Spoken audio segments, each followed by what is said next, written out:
Salve, salve, rapaziada, Sociologia Marginal na área. Como é que tá geral? Firmeza total? Então, rapaziada, hoje nós vamos trocar uma ideia sobre a última pesquisa que a Folha soltou em relação ao governo do Bolsonaro. E por incrível que possa parecer, a aprovação de ótimo e bom ficou em 37% segundo a pesquisa. Mano, 37% da população considera o governo Bolsonaro ótimo ou bom. Parece um absurdo e porque apesar de todas as barbaridades, né, que o Bolsonaro faz, as barbaridades que ele fala, da pobreza aumentando, né, irmão? Da desigualdade social aumentando, da inflação, né, em alta. Você chega no supermercado, você faz o mínimo de compra possível e o absurdo do preço vai sua grana toda, né? Apesar da corrupção também, mano, a família toda envolvida em corrupção, ele próprio envolvido em corrupção. Mas então, apesar disso tudo, a pesquisa estava marcando 37% de ótimo e bom. Nós vamos tentar explicar esse fenômeno social de acordo com a reflexão da sociologia. Já é? A primeira coisa que a gente tem que saber é o seguinte, irmão, não tem jeito de explicar esse fenômeno de uma forma simplista. Quem está tentando explicar esse fato de forma simplista, mano, claro que não vai dar certo. Primeiro, né, o ser humano é complexo. E segundo, a realidade social. Justamente por ser humano ser complexo, as explicações também são bastante complexas. Então, irmão, para a gente tentar entender, nós vamos por partes, tá certo? Primeira coisa que a gente tem que saber é o seguinte: nenhuma pesquisa retrata fielmente a realidade. Nenhuma pesquisa é 100% certa. Não existe isso, tá certo? Mas, e também não é neutra. Nenhuma pesquisa também é neutra. A gente não é neutro, então isso, querendo ou não, reflete na pesquisa. Mesmo assim, a gente sabendo que ela não é 100% certa, porque não existe isso, e sabendo também que não é neutra, defende um lado, defende um ponto de vista, ela ainda é uma das melhores ferramentas para retratar a realidade que a gente vive. E apesar que eu falei que ela não é 100% certa, irmão, ela é científica, ela, né, segue alguns caminhos e, na maioria das vezes, chega muito perto da realidade. Claro que tem exceção, tem casos que erra totalmente, o erro é grotesco para mais ou para menos, mas na maioria das vezes o erro é muito pouco, tá certo? De 5%, né? Ou para mais ou para menos. Vamos lá então pensar nesse 37% aí de aprovação do Bolsonaro. Vamos jogar aqui uma hipótese, tá certo? Que a pesquisa totalmente errada, né, tendenciosa, e vamos fingir que o Bolsonaro, ao invés de 37%, ele tá com 30%, mano. Mesmo assim é gente demais, mano. É gente com força. 30% da população brasileira apoia o governo Bolsonaro. Quer dizer, é gente pra caralho, fraga. Mesmo assim é muito preocupante. Mesmo assim faz a gente querer tentar entender o porquê disso. Não, e o pior é saber que se é 37%, se é 35%, se é 40%, se é até 30%, irmão, esses 30%, a grande maioria é pobre, mano. Não tem jeito. A elite nossa, a elite brasileira, irmão, quem realmente tem dinheiro, quem é realmente playboy, a playboyzada de verdade, não chega a 1% da população brasileira. A classe média, né, de verdade, a classe média alta, a classe média que realmente tem algum poder aquisitivo, é 10% também. Então, quer dizer, desses 37%, a maioria é gente pobre, mano. É gente igual a mim, é gente igual a você. E gente até mais pobre do que a gente. É justamente o público que é alvo das políticas perversas desse governo. É justamente quem é mais prejudicado por esse governo que está aí dando ótimo de aprovação para o Bolsonaro. Agora, irmão, a gente tem que entender também, isso é importante para a gente explicar esse 37%, que não é todo mundo que gosta de política, irmão. Eu adoro política, eu adoro entender o jogo político, como é que funciona. Fraga, eu faço questão de estar por dentro da política, mas não é todo mundo, tem gente que não gosta, irmão, tem gente que acha um saco, tem gente que prefere outras coisas, isso é questão de gosto mesmo, tá certo? Tem gente que não acompanha a política igual a gente, e tem também aquelas pessoas que não é questão de gostar ou não gostar, que não tem esse luxo de ficar aí, né, por conta da política, do que está acontecendo, porque é luxo, porque você precisa de tempo para isso. Tem gente, irmão, que vive na correria, tá atrás de buscar um qualquer, tá ligado? Não tem esse luxo aí de ficar, não, mano. É 24 horas por 48 atrás do dinheiro, irmão, para sobreviver, tá ligado? Então tem essa também, que não tem esse luxo de ficar por conta da política. E é importante a gente saber isso para a gente entender que a maioria da população brasileira, ela decide se o governo é bom ou ruim de acordo com a situação pessoal dela, com a realidade limitada do seu meio social. Ela não tem uma visão macro da política, ela tem uma visão bem micro. Por exemplo, ela não quer saber se o recurso da Fundeb está indo para a escola pública ou para a escola particular. Não, mano. Ela não quer saber disso, ela quer saber do imediato, irmão. Para ela, a política é o imediato. Vou dar um outro exemplo, reforma da Previdência. Não, ela não está preocupada se daqui a 40, daqui a 30 anos ela não vai conseguir aposentar.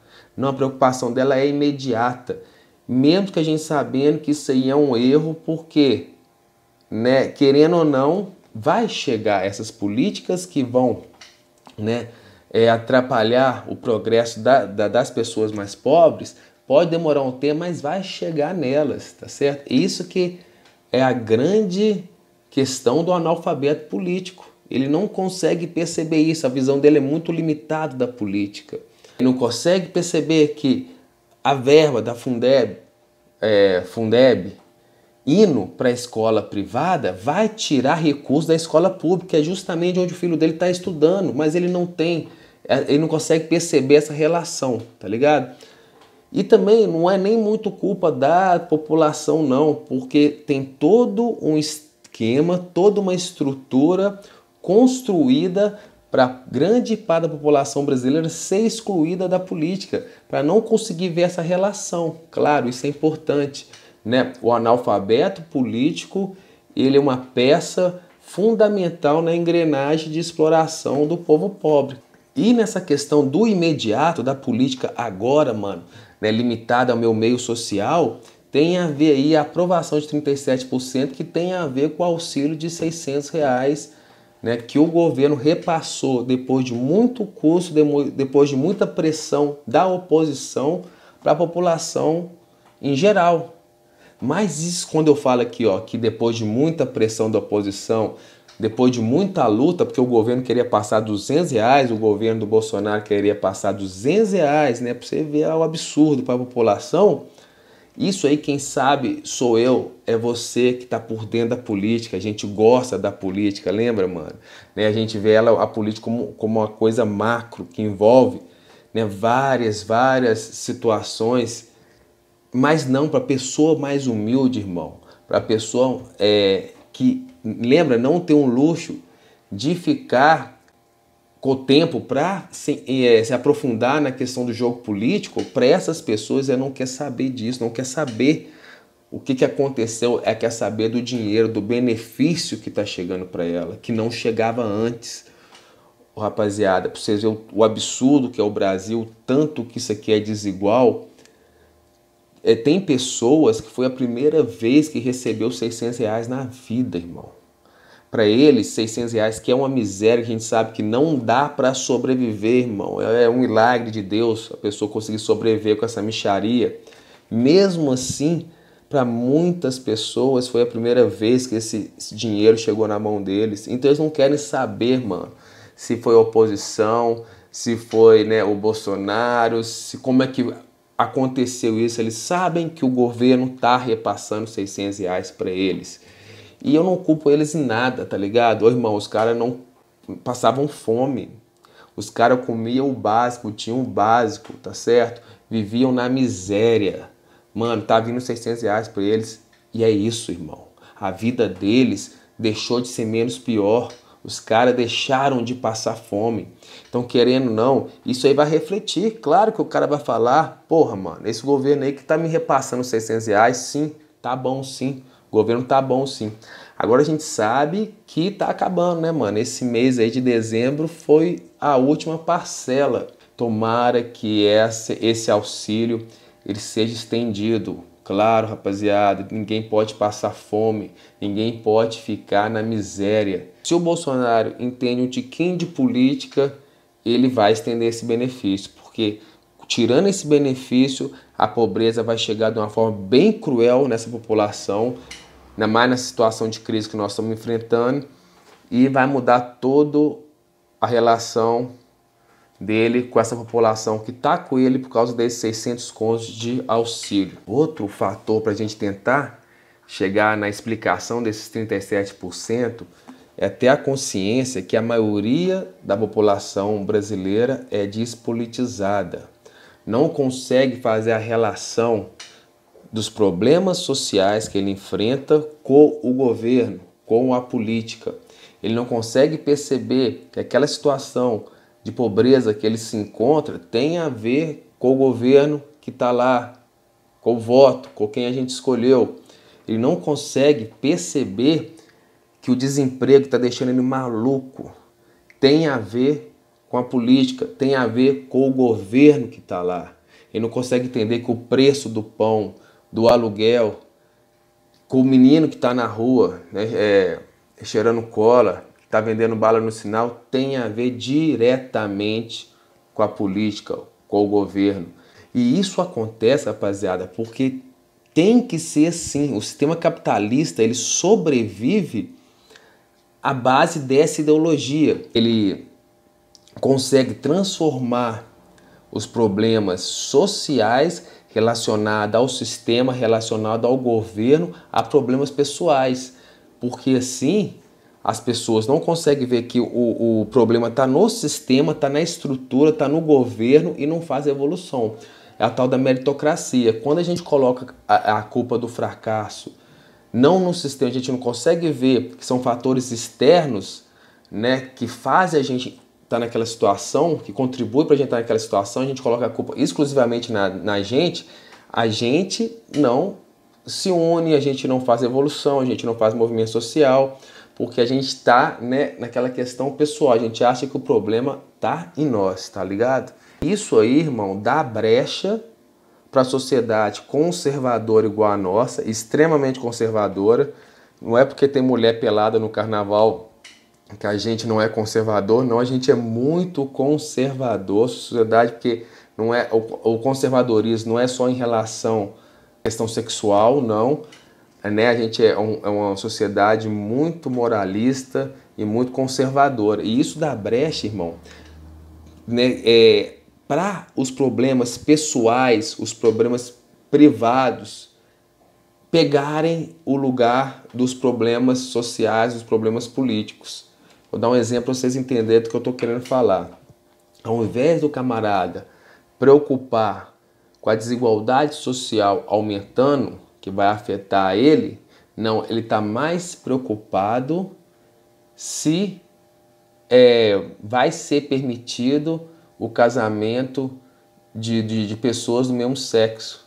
Tá vendo como é que rola uma inversão de valores? Os problemas sociais, os problemas que afetam a população, que são os problemas políticos de verdade, que tem que ser tratado pelo governo, pelo Estado, não é visto como um problema relacionado a essas instituições. O que as pessoas ficam preocupadas é com os problemas relacionados ao pessoal, que não tem nada a ver com o Estado. E isso aí acaba explicando o quê? O sucesso desses políticos que focam em problemas pessoais e não em problemas sociais, e não em problemas políticos de verdade. A campanha do Bolsonaro foi toda essa. Era relacionado a assuntos que não eram realmente função do Estado e do governo. E isso, essa separação dos problemas sociais do governo e da política e essa aproximação dos problemas privados, pessoais na política, faz esse governo ter uma aprovação alta, que é justamente no que ele foca, né, do que ele fala. Mesmo não tendo poder nenhum de mudança, as pessoas querem ouvir isso. Ah, não vai ter mais homem com homem beijando em praça pública. Ah, agora eu vou, né, focar na família tradicional brasileira, né, Deus acima de tudo. E outra coisa também importante para a gente fechar aí, para a gente entender esses 37%, é ter a consciência também que tem gente que realmente se espelha nele, se identifica com o Bolsonaro, irmão. Tem pessoas no Brasil que são filhas da puta, sim. Tem pessoas no Brasil que são racistas, sim. Tem pessoas no Brasil que têm o ódio de classe aflorado, irmão, até as últimas. E faz questão de mostrar esse ódio de classe mesmo. Tem pessoas que se acham melhores que os outros.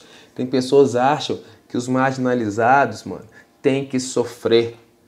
Uma coisa, esse governo serviu para jogar fora aquele papo furado que brasileiro é cortês, que brasileiro, né, é democrático, o brasileiro não é racista. Não, irmão. O brasileiro é um povo complexo, que tem de tudo aqui, tá ligado? Então vai ter a porcentagem da população que vai ver o Bolsonaro com aquelas bizarrices, com aquela escrotidão que ele é e vai falar, porra, esse cara é foda, entendeu? Então são esses fatores aí que a gente chega na explicação dos 37% de aprovação. E infelizmente, rapaziada, eu queria estar errado, eu sou brasileiro. Quando o Brasil piora, eu sinto na pele. Mas pelo que tudo indica, 2021 vai ser sinistro. Né? A gente vai ter que segurar a onda, tá? Que o bagulho vai ser louco, vai ser louco. Eu quero dizer o seguinte, rapaziada, que né, vai ter muita caminhada ainda. E eu acho que o final do Bolsonaro vai ser trágico. Vai chegar na situação extrema, que a população vai se revoltar e vai se rebelar. Não por consciência política, mas por ódio mesmo. Fiquem com Deus, tá certo, rapaziada? Vamos resistir, a gente é forte, nós já passamos por várias coisas aí, estamos em pé, tamo juntão aí e Deus abençoe a todos.